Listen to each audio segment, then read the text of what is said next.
I can learn to understand you much better if I can get familiar with the way you talk. That, I believe, was Siri, the wonderful digital assistant, which none of us knew we ever actually needed. But there you go. How did we manage without these things? Well, thank you very much, Chris. Thank you for that introduction. And thank you for the invitation, everybody. It's really nice. I was just thinking to myself, you know, these are strange times that we are living in. And, you know, a year ago, I never expected to find myself on a Monday evening sitting in my loft, where I get banished to for these things, talking to people down in an area which I'm very fond of. I don't know Burntwood itself.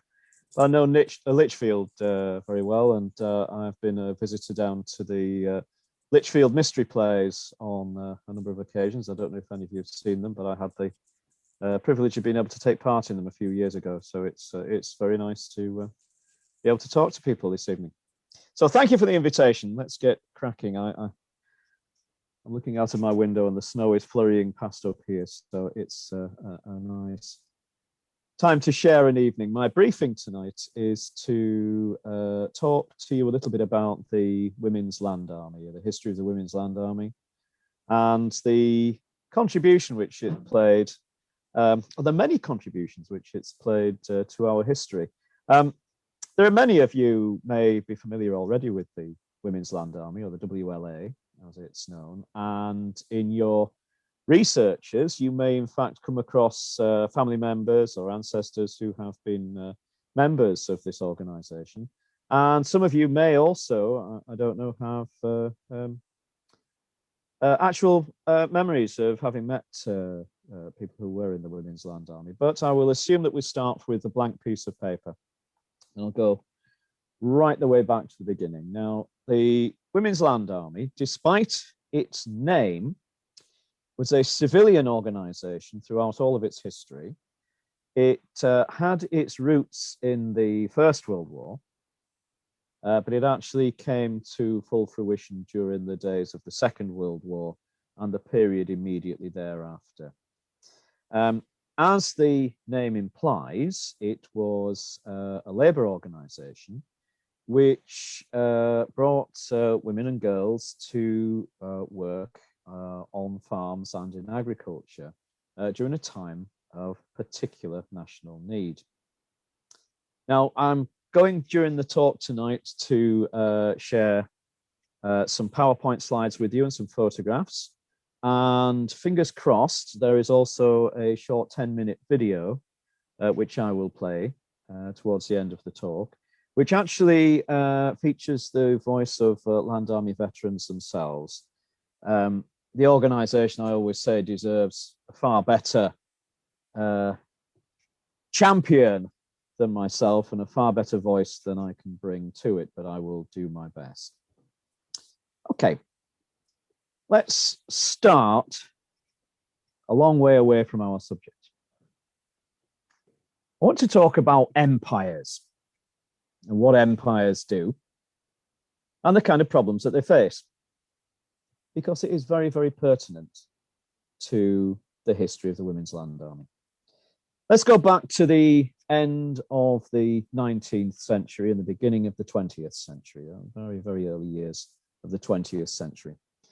As we know, Britain at that time ruled over an empire, the like of which the world had never seen before, so we're asked to believe. The motto was, "The sun never sets on the British Empire." And that had created a very particular set of circumstances. Now, empires, I don't know if you've ever really thought about them, but empires are very complicated machines. They run on movement, several movements. Movement of goods and materials, manufactured products, services, and people.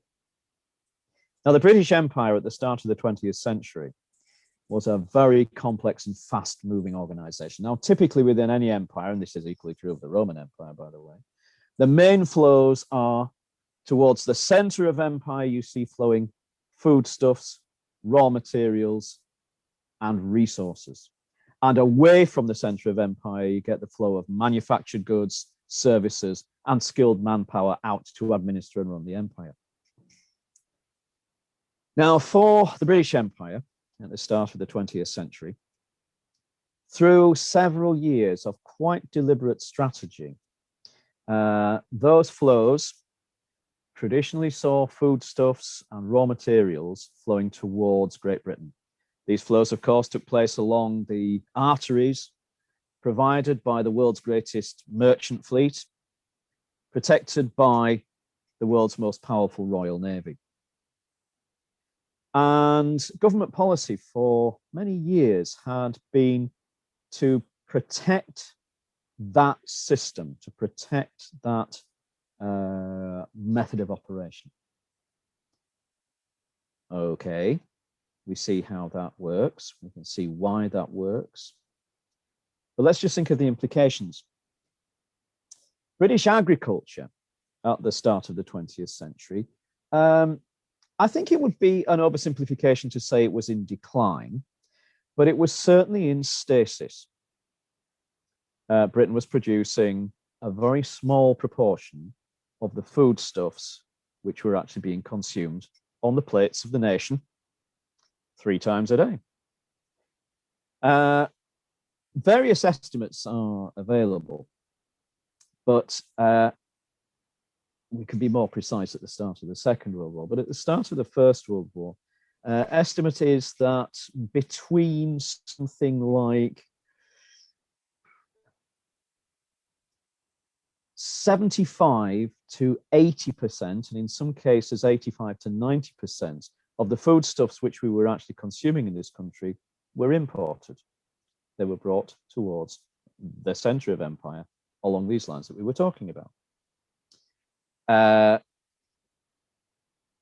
Agriculture was, although it was still a very important sector, it was not seen as being of particularly national importance. Now, there were voices who were championing agriculture throughout this period, but generally speaking, as far as government policy was concerned, agriculture was an awkward necessity and it was not a priority. So when we started the First World War, and when we took stock and realized that these shipping lanes on which we relied were extremely vulnerable, at one point it was calculated that if all food imports were to stop at that point, the country only had a matter of weeks of food actually available. Why had this come about? Well, there'd been a steady drifting of manpower away from agriculture towards cities and centers of manufacture. It was a hard life on the countryside.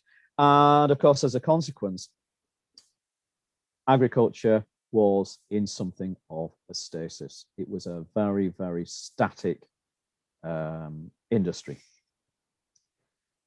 Now, of course, with the advent of new forms of warfare, this once impregnable Royal Navy suddenly was finding that it was unable to protect the sea lanes from the growing threat of the U-boat, the submarine. New kinds of warfare were opening up, and it was realized that the country's food supply was in danger. Now, there was also, of course, a crisis of manpower. A lot of the country's young men were volunteering to serve in the Great War. We're probably familiar with that sad chapter of our history and the implications for many communities. And therefore, it was realized that additional labor was needed in the countryside very, very fast. Needed to help farms continue to run. And through the through the winter of 1914, and as we were approaching the summer of 1915, a particular problem was being faced with actually getting the harvest in. And therefore, in 1915, a national labor organization, the Women's Land Army, came into existence. Now, the Women's Land Army had 3 branches to it. There was the main Women's Land Army branch, designed to recruit girls, volunteers, to go and work in farms to aid specifically at that point with the harvest. There was a second branch called the Women's Timber Corps, popularly known as the Lumberjills. The Women's Timber Corps were there specifically to work supporting the forestry industry. And there was a third branch, which tends not to get very much publicity, the Forage Corps. Now, the Forage Corps was specifically tasked with the process of gathering and processing fodder, specifically for horses. Remember, horses were still very, very important at this time, and a great number of horses were being shipped to the front, the Western Front in the Great War, and of course, a great many horses were lost. So those were the three branches, and the Women's Land Army in 1915, 16, 17, and 18 proved itself to be very, very effective. It was an effective labour pool, and the girls that were recruited into the organisation made quite a name for themselves and proved themselves to be very, very effective. And they played a very important role in this gradual movement towards women's suffrage, a separate history which we could talk about all night. But, and indeed, it's a very interesting talk. But let's just remember that the Women's Land Army at this point was striking a blow and saying, look, we are here, we are capable of working, we're playing a role, we're playing an active role in these different services, and progress was made. About 20,000 girls were recruited and served in the various branches of the Women's Land Army during this period. But at the end of the war, as men were returning again and returning back to agriculture and to the factories, probably familiar with the story that a lot of women found themselves being returned to the domestic roles and life as it had been prior to the war. So that's the first chapter of the history of the Women's Land Army. I mean, it really is something of a prelude. And what we want to do now is to fast forward to probably the most important period in the history of the WLA. That is the period of the Second World War. Now, having set the scene by talking about the British Empire and its, the situation which it had created in the lead up to the First World War, if we go forward those 20 odd years from the end of the First War and to the start of the Second World War, the prelude to the Second World War, we need to look and see what lessons had been learned, particularly with regard to agriculture and particularly with regards to our reliance on imported food. So what lessons had been learned? Well, that's quite an easy one to summarize. None at all. The policy had continued, and this is a purely personal perspective, but in my reading here, we do see this process of hanging on, trying to protect, trying to preserve the business, the structure of empire. And I think we have to see everything against that background. The Dominions, Australia, Canada, and particularly India, were seen as being critical parts of the empire, and the provision of a home market for the exports of the great grain baskets of the world, really, was seen as being very, very important to the continuation, the balance of empire.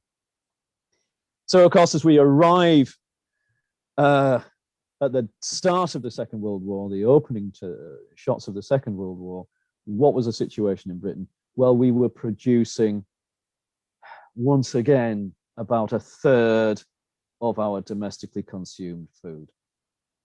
2/3 of our foodstuffs were still imported.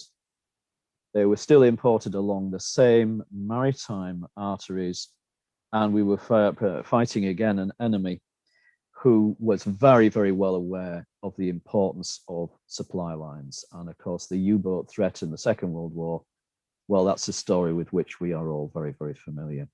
So once again, our food supplies are at risk. And if we put it, we say, 2/3 of our food, if we say out of the 3 meals that we like to eat every day, relying on our own resources, we were down to like 1 per day. Which meal can you exist on? Obviously, a crisis was imminent. Now, at least some lessons had been learned insofar as how labour could be organised and how a rapid impact could be made. Now, government policy at the start of the Second World War was a little bit more responsive and a little bit more nimble. And the government took a two-pronged approach. Firstly, it reconstituted an administrative branch, the War Agricultural Executive Committees, which had been used to some extent in the First World War. And in the Second World War, again, they came really into full effect. Now, the War Agricultural Executive Committee, known as the War Ag, ran on a regional basis, and it had wide-ranging powers. And their remit was to work closely with farming communities to enable them and advise them, and if necessary, to compel them to adopt more efficient forms of farming, to bring land under production, and to switch to more productive crop types.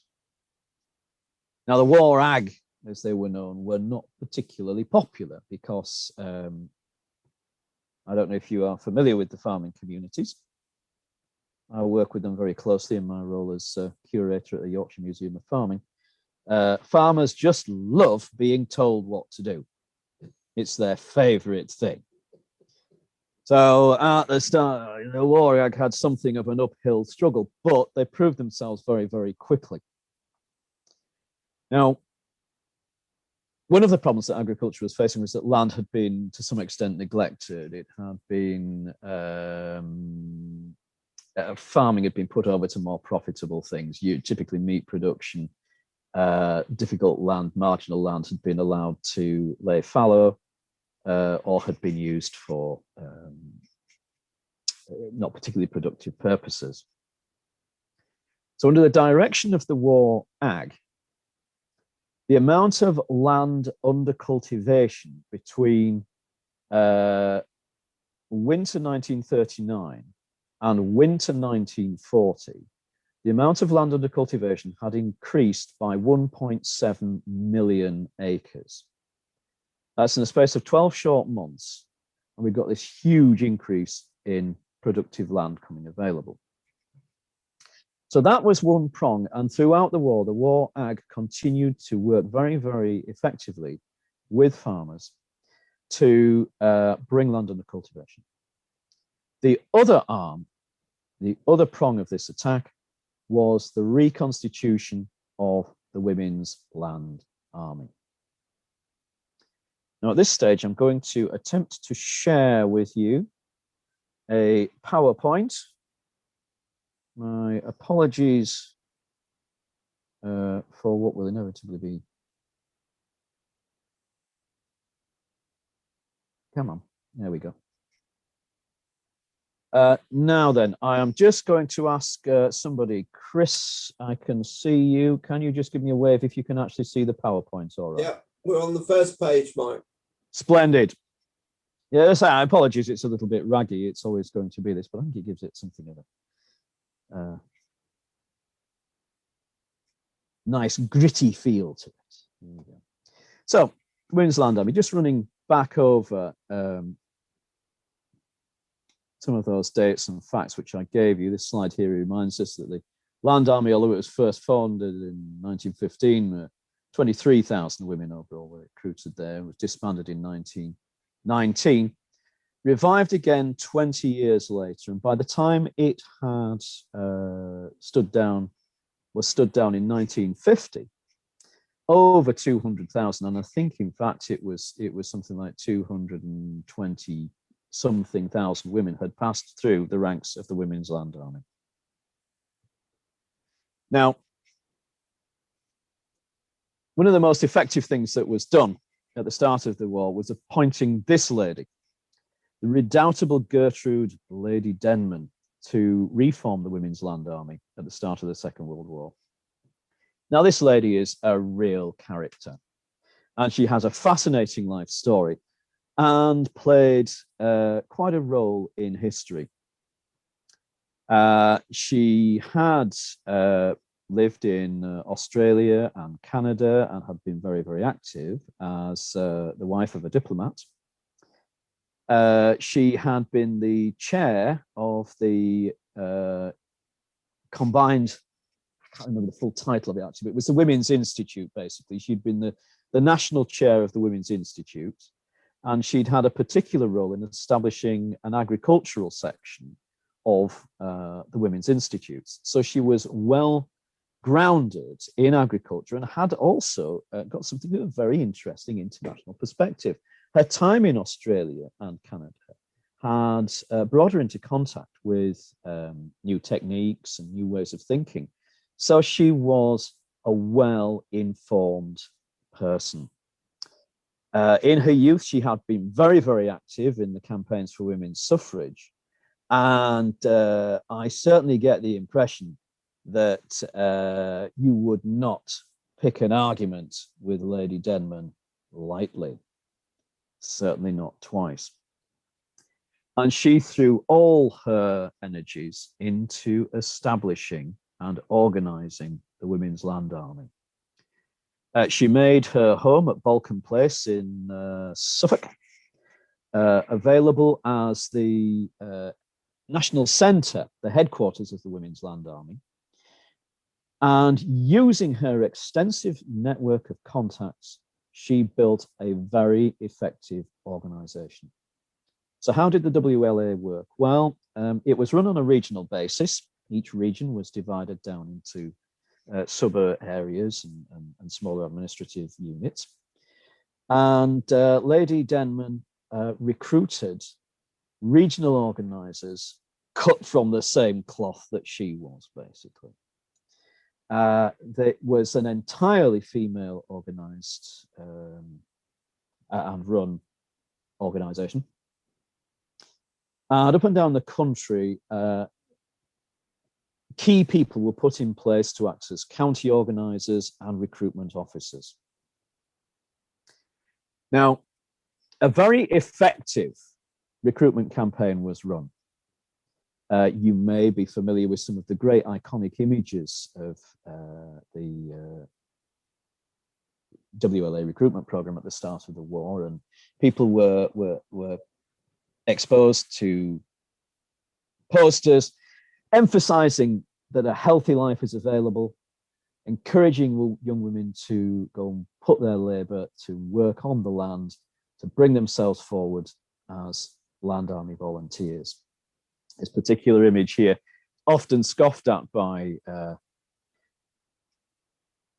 Land Army veterans, where they say, look at that lass has never done a day's work in around 2 wisps of straw under her arms. Because, of course, the reality was somewhat more earthy. So let's think about how the Land Army was organized. Local organizing officers campaigned tirelessly to encourage young women to come forward. And initially there were volunteers. To volunteer for the Land Army, you needed to be between 18 and 30 and unmarried, unless you were able to demonstrate that if you had a husband, let's say partner, but it was husband, of course, in those days, a husband who was working in, who was fighting in the armed forces, so away from home, and you had no dependent children. So basically it was people who needed to be mobile, fit, and healthy. What was the process that the girls went through? Well, on volunteering, every one of the girls who put themselves forward had to attend a personal interview and a medical. A personal interview to make sure that they had the right attitudes, and a medical to make sure that they were fit and able to undertake the rigors of countryside living. Now, I'm not sure, I'm afraid, who was the county organizer down Lichfield way. There will have been one, I'm absolutely certain, but I'm afraid I've been unable to track that information down. But up here in York, where I'm based, the regional organizer was a wonderful lady by the name of Winifred Jacob Smith. She lived over in Knaresborough. Again, from the, let's call them the landed gentry classes. Lady Denman made sure she was using all the people with the right connections. Winifred Jacob Smith took pride in the fact that she interviewed every single applicant to serve in her area herself. And it was a rigorous interview by all accounts. And she pulled no punches. And basically, she had to be very thorough, because once the girls were accepted, they could then find themselves being sent to serve literally anywhere in the country. One of the things that the Land Army were extremely effective at doing was operating this centralized labor pool.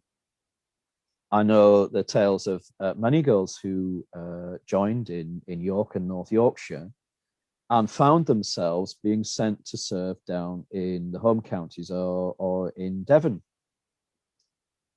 Because of this regional structure, all reporting into the central office in Balcombe House, sorry.